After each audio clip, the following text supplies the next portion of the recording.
Hi there, and welcome to another episode of the Future of Jewish podcast. I'm your host, Joshua Hoffman. In this episode, I am joined by Gidi Grinstein, the founder and president of the Reut Institute, a Tel Aviv-based nonprofit and nonpartisan institution described by Tom Friedman of the New York Times as Israel's premier strategy group. Enjoy my conversation with Gidi Grinstein. Gidi, thanks for joining the podcast. Really excited to talk to you today. Why don't you give us some background? Where were you born? Where did you grow up? I guess you probably did the army. Bring us into your childhood and early years. So Josh, thank you very, very much. And I really appreciate the opportunity to be here with you. I love your project. I've been following it for a while. So I really appreciated the opportunity to join you. And I really hope you succeed. And I'd love to support you in any way you can. I was born in Israel, in Holon, just south of Tel Aviv, and grew up in Israel and Africa. 7 years of my childhood were in Africa, in the Ivory Coast and the Cameroons. It's a tiny part of a very, very big story, which is the story of the Israeli presence in Africa and contribution to the development of Africa in the 1960s and 70s and the 80s. I grew up there in the 80s. So then came back to Israel, studied law and economics, served in the Navy, nothing glorious, not Navy SEALs or anything like that. I was in the economics and budget department of the Navy, responsible in dealing with long-term planning. After that, during my service, I took upon myself to be like the educational officer of the unit, to organize and orchestrate educational activities. And I struck a partnership with a museum, what is now called the Museum of the Jewish People. Then it was called the Diaspora Museum. And through that, by bringing my unit to visit that museum, I started to get exposed to the tremendous legacy and complexity and beauty of the story of the Jewish people. Of course, fan of history, loved it, learned it in school and loved those topics, but going there was transformative for me. I also met a giant person by the name of Avram Infeld that you should definitely have on your program, definitely. And he really, in some ways, changed my life because he chose me to go to a summer camp in California called BCI. And I spent a month there as an Israeli among Jews, young professionals, and that was transformative. The critical moment came just before Tisha B'Av, when the leader of that community, Rabbi Levi Lauer, came up to me and said, "Hey, Gidi, you're from Israel. Why don't you say something about Tisha B'Av?" And as a secular Israeli, I suddenly hit on me that I knew nothing about Tisha B'Av because Tisha B'Av is always during the summer vacation and nothing is being taught. And we as secular Israelis did not pay attention to that holiday. Not only that, we perceived that holiday to be some sort of an imposition by the ultra-Orthodox on us because the movie theaters were closed and restaurants were closed that night. So I had about 2 days to prepare, started diving as deep as I could at that moment to the story of Tisha B'Av, and then suddenly realized that it's actually impossible for me as a Zionist to be living my life without paying attention to Tisha B'Av. If we see Zionism as the repair of the fractured model of the Jewish people being like a land without a country, a people without a land, then the beginning of that exile is actually Tisha B'Av, and actually 2 exiles. So how can you be a Zionist, secular or non-secular, not paying attention to Tisha B'Av? And then I also understood how ignorant I was about these issues. So I basically took an immediate decision. I said, listen, I'm an ignorant and I could stay an ignorant for a long time, but never again will this day and other national fasting days go unnoticed in my life. So I started fasting. So I was this very unique oxymoronic guy who's secular, but fasting Tisha B'Av, Yud Zayin B'Tammuz, Yud B'Tevet, Gimel Tishrei, Ta'anit Esther, all these fasts that I found to be national fasts. They're not about religious faith. They're about remembering crucial moments in the history of our people. So that was the beginning of it. I came back. I finished my military service, started working for a nonprofit in Tel Aviv, and then suddenly I see a pamphlet And that pamphlet speaks about an idea, 1995, strange idea. Every young Jewish man and woman should have the right to come to Israel for a visit on the dime of the Jewish people. That idea was Yossi Beilin's idea. And so I wrote him a letter and I said, Dr. Beilin, will you allow me to, I loved your idea, just came back from the States. Will you allow me to build a team that will turn your idea into a plan so that it would be implemented? And he said, yes, gave me the mandate, and I built a team. And a year and a half later, again, we meet Avram Infeld, and we share with him what we have done. And Avram says, hey guys, this is amazing and remarkable, all the nice positive language of encouragement. But he says, Birthright, by the way, at the time, believe it or not, it was called the voucher program. Can you believe that? Why voucher program? Because people in America would have had a voucher. This was pre-internet and anything. They would have received a voucher to go to Israel. So it was called the voucher program. So he says the voucher program, AKA Birthright, cannot be an Israeli project. It has to be a joint project with American Jews. So a few months later, we teamed up with a group of people based out of McKinsey in New York and actually co-designed Birthright until 1999. When it was Bronfman and Steinhardt came in, took it to the next level, the government matched them, and then Birthright got going in 1999, which is when now he went into the office of the Prime Minister to become the secretary of the Israeli delegation for the negotiations with the PLO. Different story for another day. After that, I finished my service in the office of the Prime Minister and got a fellowship to go to the Kennedy School of Government as an Israel Wexner. At that point, this was the height of the second Palestinian uprising. I had landed in Boston, called the Consul General of Boston and said, hey, I'm here in Boston. I really know what happened in the negotiations. I was there in the room. I was in the Camp David summit at your service. It's the height of the uprising. So little did I know that over the following year, as a student, I did more than 80 speaking engagements in almost every weekend, without exception, in communities in the Boston area. And that was my grand acquaintance with the diversity and the beauty of American Jewry, from Orthodox synagogues to Reform synagogues, from huge communities of thousands of members to small groups in the remote areas, in the periphery of Boston. I saw it all that year, and that was an eye-opening experience. And I understood how little we know in Israel about American Jewry. So that was my second major milestone. Or third. So when I came back to Israel, I decided to launch a think tank, and called Reut, the ability to see clearly. And from the beginning, I gave that think tank the mission of offering significant and substantive leadership for the future of Israel and the Jewish people, which means from day one, we want to, as an Israeli think tank, we wanted to straddle Israeli and Jewish diaspora Jewry long-term well-being and security. And that was unique. I think until today, we're the only ones doing it. You have think tanks and strategy groups on the Jewish people, you have on Israel. You don't have that combination in one organization at the core of the organization. So we did a lot of work about that. We did work on the future of Israel's relations with world Jewry. Out of that, we started focusing on the Israeli diaspora. We were some of the pioneers in strategizing on the relations with the Israeli diaspora.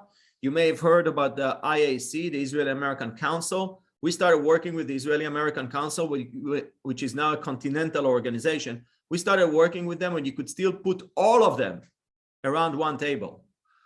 And many other very interesting things. One thing led to another. And really, we did a lot of great work with American Jewry. Connected to that is we dealt with the delegitimization of Israel and the BDS movement. Our team was pioneering in that area as well. And over time, those two things started emerging, especially recently when we're dealing with a new type of anti-Semitism coming from the far left of primarily of American politics. It used to be also in European politics, but mostly now in American politics, with many Jews involved, not always understanding the nuance of the challenge. Last thing I'll say about my Jewish journey is that I told you about the trip, the visits with Boston, Boston Jewish communities, the full diversity of them, traveling across the United States, then marrying my wife, who's Haredi background, Orthodox, I'm secular, building a household together, all that, and being a student of system thinking. So on the one hand, I have system thinking, on the one, and the other hand, I see the Jewish world. And I said, listen, there has to be some sort of a synergy here between understanding the Jewish world as a system. I learned of the work of Mordechai Kaplan, who at the time, 20th century, applied the new fields of sociology and anthropology to understanding the Jewish people, writing a seminal book called Judaism and Civilization.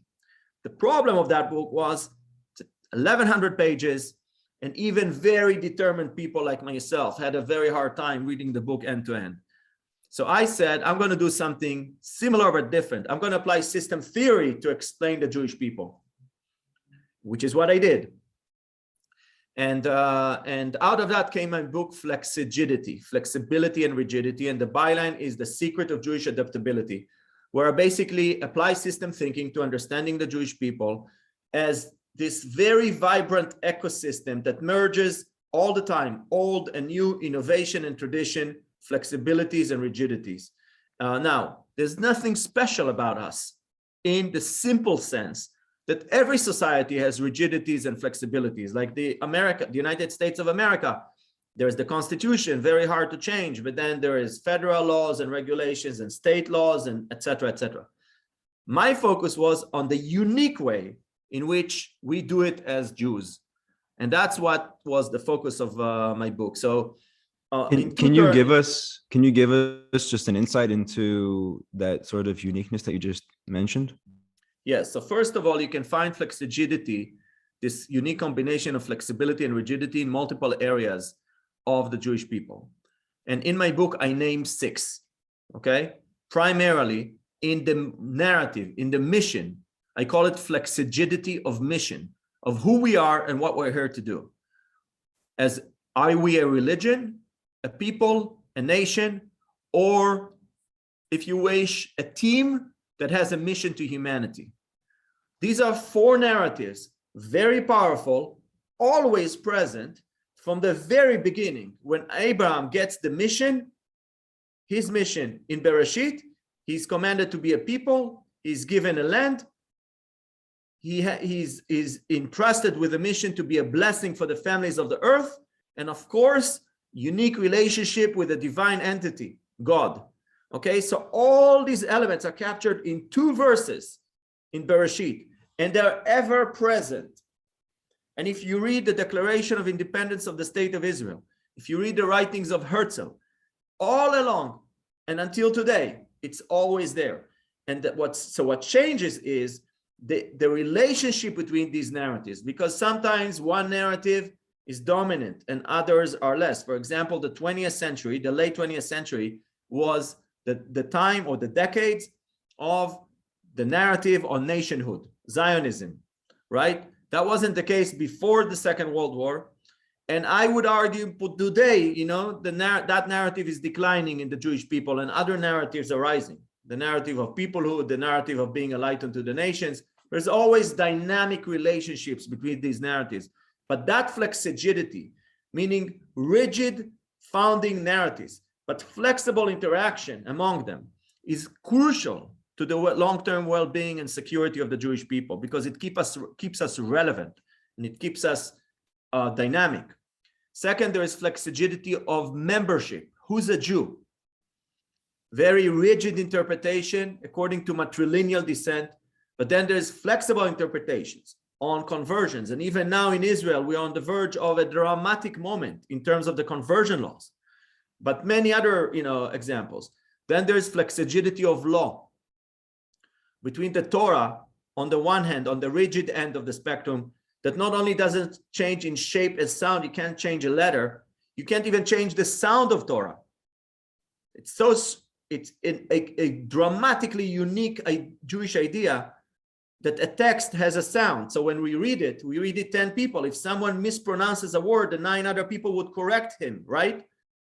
So the sound of the reading of the Torah is transcended from generation to generation. There's no other example like that, of such rigidity around form and around sound and around shape, how it's written. But on the other hand, we have very flexible system that allows to respond to the emerging realities. When I speak in public, I always say, in 100 years, when there's a human community on Mars, 100 people, how many of you think that there will be Jews among these 100 people? Usually 100% of the people in the room says there will be Jews, meaning we're a fraction of a percentage point in humanity, but 100% of the people in every room, Jews or non-Jews, are convinced that there will be more than 1% of the people on Mars will be Jewish. So then I asked them the second question, which is basically, now they're asking a halachic question on Mars, right? On agriculture on Mars, something ridiculous. Or how do you celebrate Shabbat how do you celebrate the beginning of the month on Mars when, the rotation of Mars is different than Earth, right? So my question to the audience is not what is the answer. My question to the audience is, will there be an answer? And 100% say yes. So basically what they're saying is that Jewish law, they have 100% confidence that Jewish law will be able to respond to a condition that was inconceivable even a few years ago, a decade ago, 100 years ago, definitely. And the way it will respond to this new situation will be tied to a text that was created millennia ago and has not been changed since. Interesting. So I want to ask you about Birthright. I'm an alumni of Birthright. It changed my life. Good for Birthright and good for you.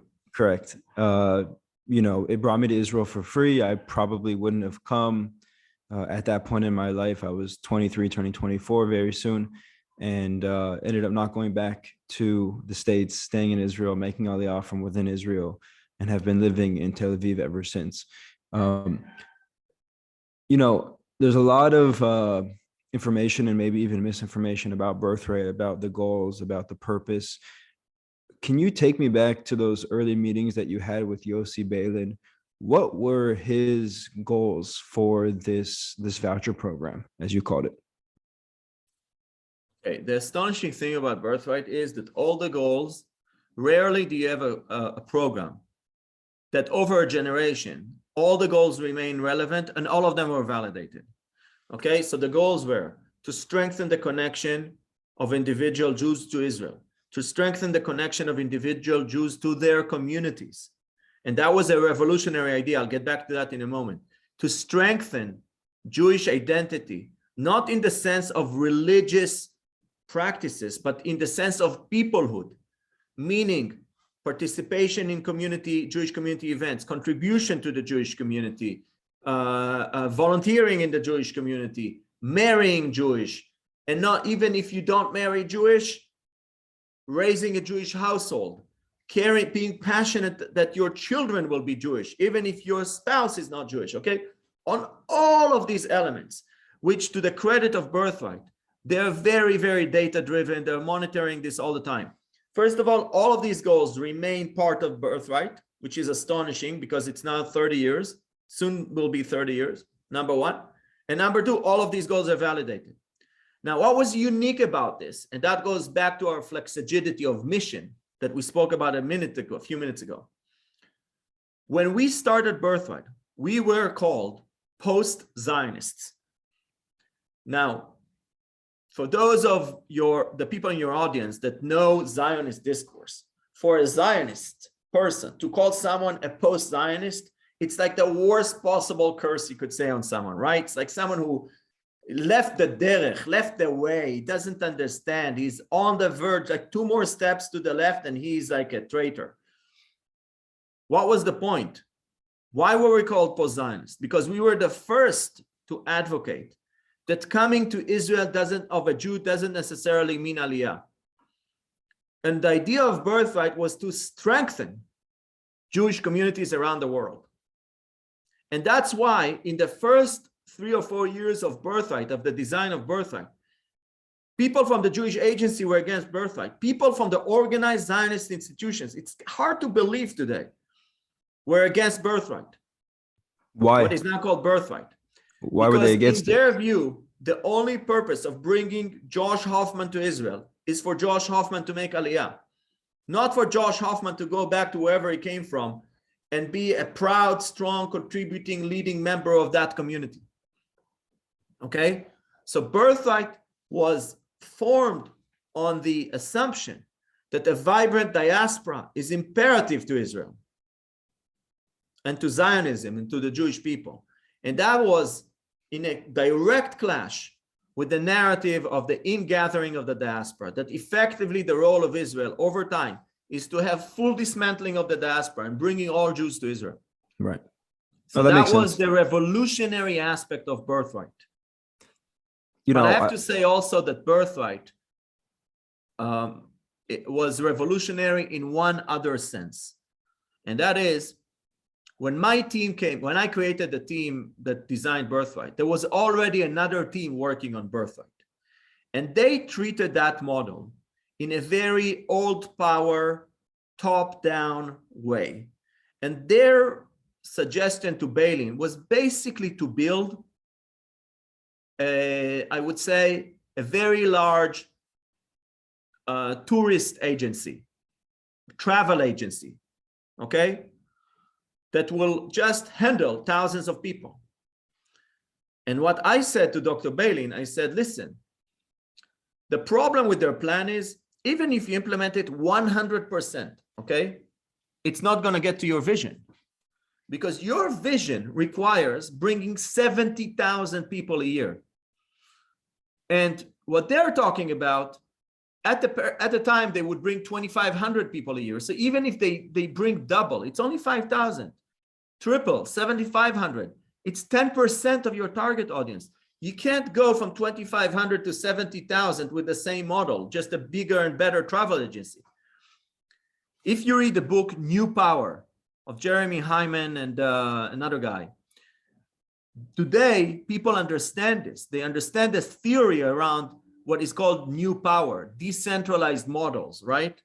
Different ways of participation.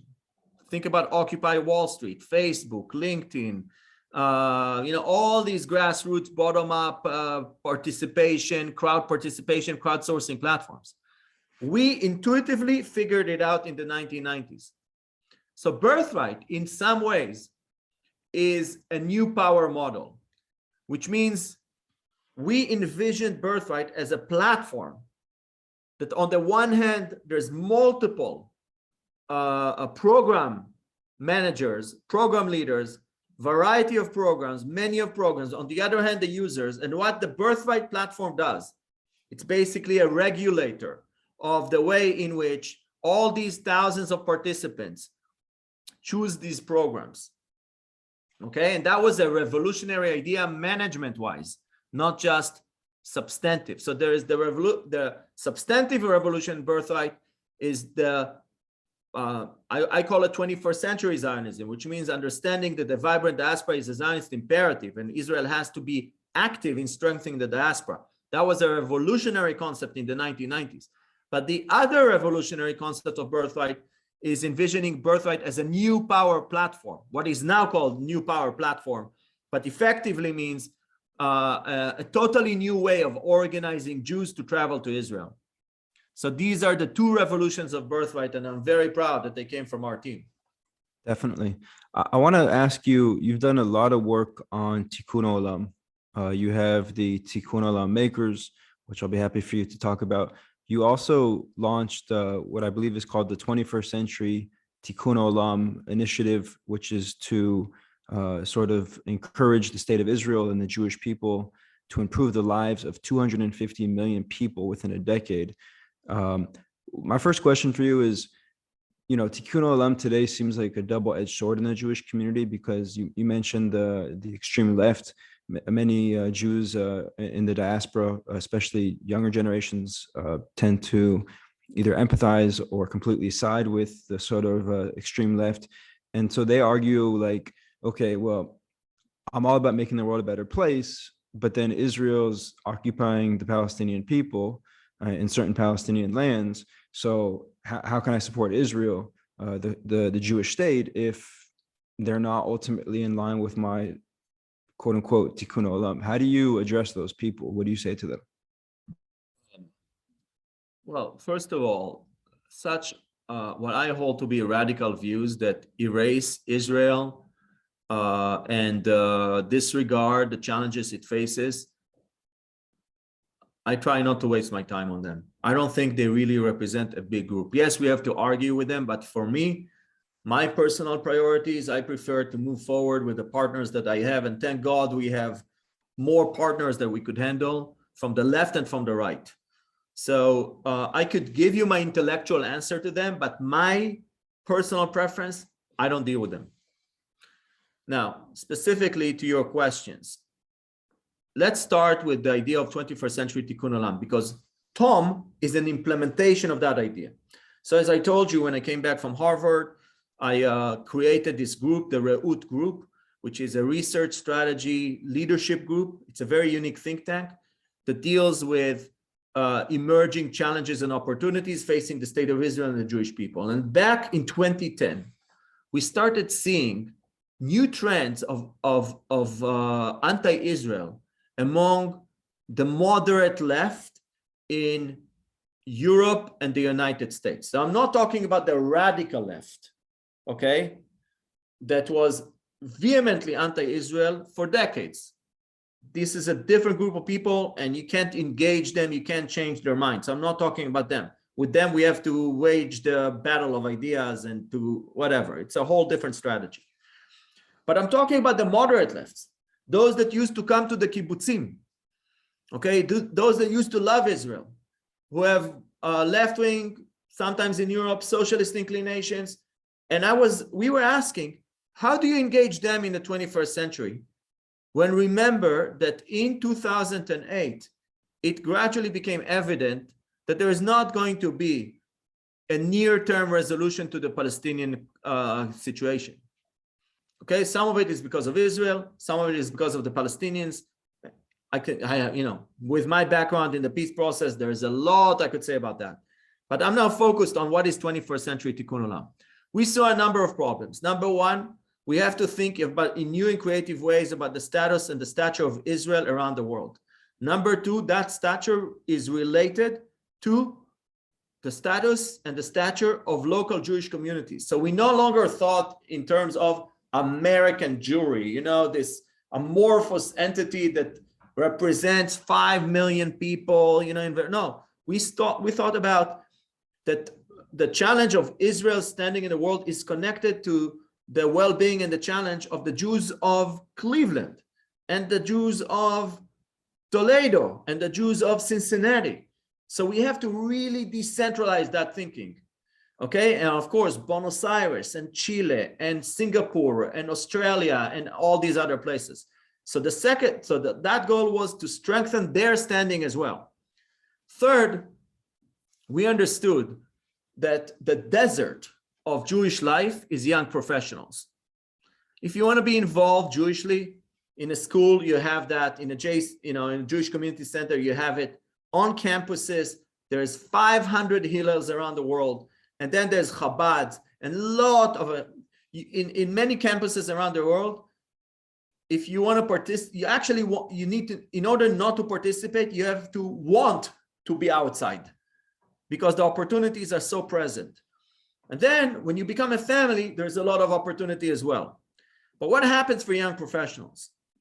So we wanted to target that population and offer them an opportunity for meaningful engagement with the Jewish people. And of course, over and above, was to make a contribution to humanity, because we understood that the stature and the status of Jewish communities around the world and of world Jewry and of Israel in the world depends on their relevance to global challenges. Meaning, in order to be appreciated around the world within these constituencies that I defined, which is the moderate left, the moderate right, those that need to be convinced, we have to be relevant to the challenges that their societies face, okay, and the humanity face. And we have to make an outsized contribution to these challenges. So if you read through this document, 21st Century Tikkun Olam, and maybe you could share the link in your, in the podcast or whatever, you'll see that we're suggesting 11 principles on how to do this. Okay? Fast forward, we as a nonprofit, Reut, we said, you know what? We are going to demonstrate what it looks like. And we're going to launch a project that actually lives up to all these expectations. That project is Tom. Okay? So the vision of Tom is to help 250 million people, same as the vision of 21st Century Tikkun Olam, right? And Tom is decentralized, and Tom is driven by local communities around the world. Many Tom communities around the world are led by local Jewish people. The Tom activities are for everyone. It's a global humanistic project. Jews, Christians, Muslims, Arabs, we're active around the Middle East, we're active across the United States, many other 33 countries. Tom is to serve every single human being.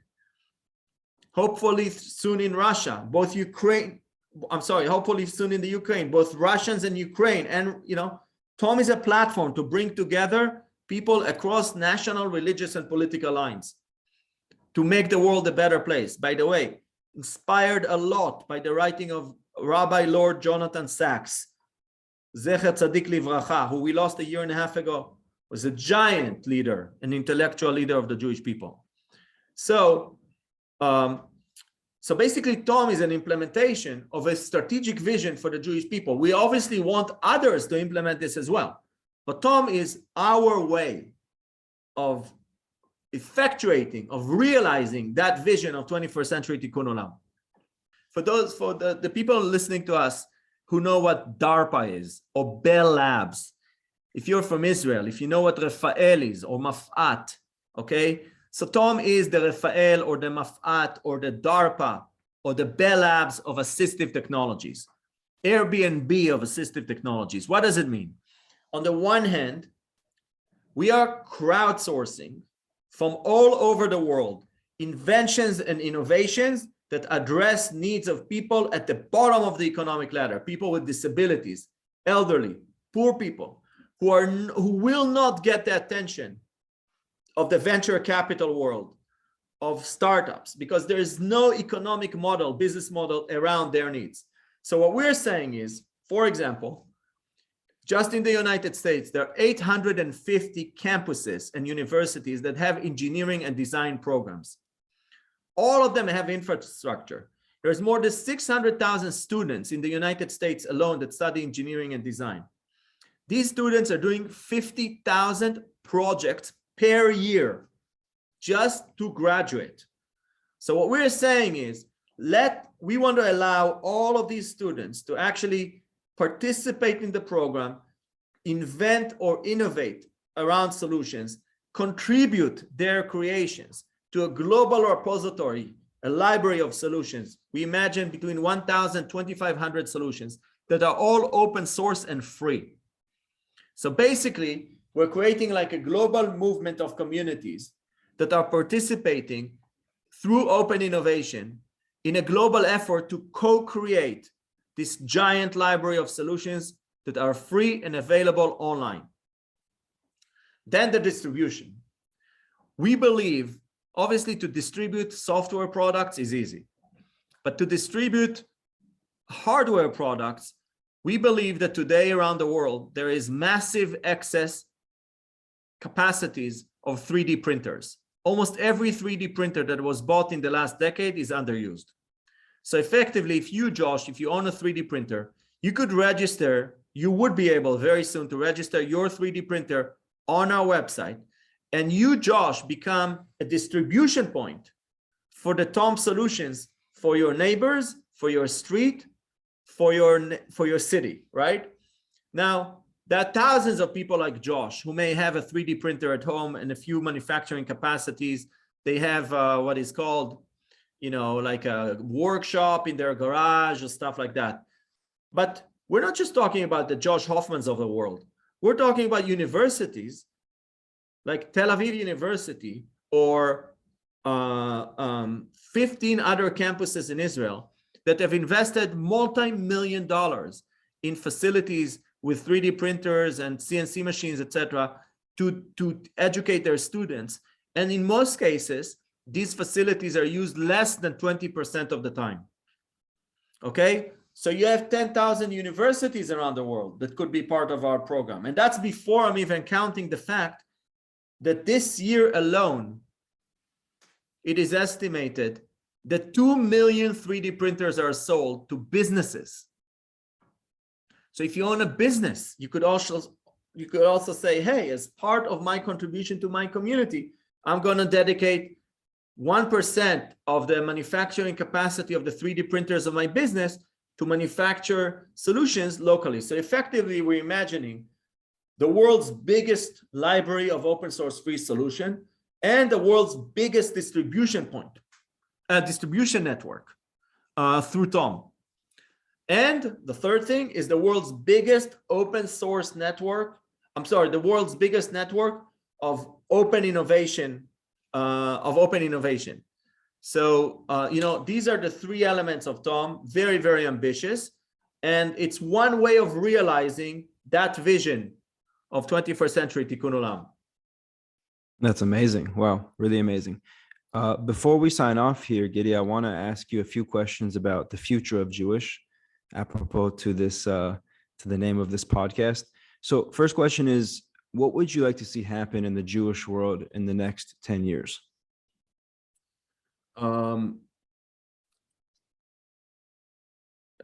This is a very interesting question. So first of all, in my book, I explained the crucial significance of the decentralized network of the Jewish people and how that permanently evolving network, okay, is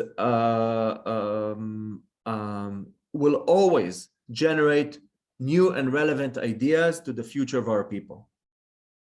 So contrary to some other people who have some gloom and doom vision about the Jewish people, my philosophy is the Jewish network, if it is distributed, which I'll say, we'll get back to that point in a moment.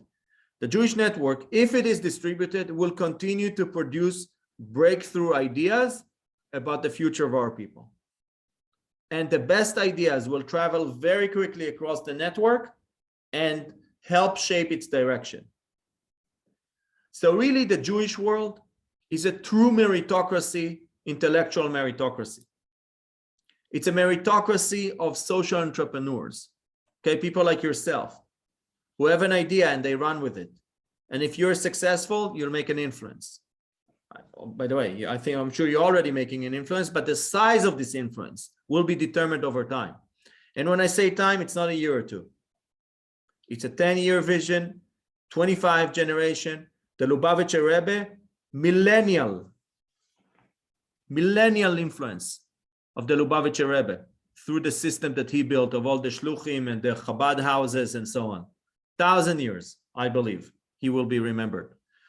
Anyhow, so we are living in and we're operating off a network of small units that is a platform for social entrepreneurs and intellectual creation. So I am very confident about the future of the Jewish people. We will have ups and downs. By the way, I think we're now the beginning of a long decline, but I'm very confident about the future of the Jewish people. Now, so what would I like to see? I believe that the most important thing to invest in is in what I call the core institutions. The schools, the community centers, the committees of the community, which are, in America, they're called federations. In Britain, they're called Board of Deputies and so on. So I would love to see a group of mega philanthropists that understand the point that I'm making right now and find their way to ensure the longevity and the prosperity of these institutions. For example, I now live in New York, and the cost of Jewish education in America is just prohibitive. It's impossible. So I would love to see within a few years, massive investment that makes Jewish education affordable to every family that wants to have that education. And not only that, that the quality of this education is so high that even families that don't have the ideological inclination to educate Jewish choose to send their kids to a Jewish school. And by the way, it's happening. We're seeing, non-Jewish families in some communities around the United States that send their kids to a Jewish school because of the quality of the education, the strength of the community, the understanding that in order to create the secret sauce of Jewish community life, you have to experience it. You have to understand what it looks like, and so on. So that's just one example. But the core institutions are crucially important. The second thing, I believe we're facing growing challenges of anti-Semitism on the left and on the right. But there is a very big difference. There is consensus on what is anti-Semitism on the right. When we see it, we know it. When they say bad things, when they use violence against us, the world is there. From Russia to the United States, from France to Australia, if someone attacks a Jewish synagogue, the law enforcement forces will be after him or her. So on the right, paradoxically, I feel we are okay. Our challenge is the anti-Semitism that is emerging on the far left, because A, there's no consensus on the definition. There's no consensus on the response. Okay? Sometimes it's masked by liberal discourse, but it's an illiberal ideology and it's insidious. And I'm very worried about that. So what should we do about it? If you ask me, what do I want to see? In America, for example, there is a network of organizations called the JCRCs, the Jewish Community Relations Council. There's more than 130 of them in communities around the country, and they are responsible for the external affairs of the community with non-Jewish elected and appointed officials, other non-Jewish communities and institutions, religious leaders, and so on. I would love to see that network generously funded, massively upgraded in terms of its professional skills and in terms of its technology that is available to it. There's fantastic professionals working in that field. My problem is there's not enough of them.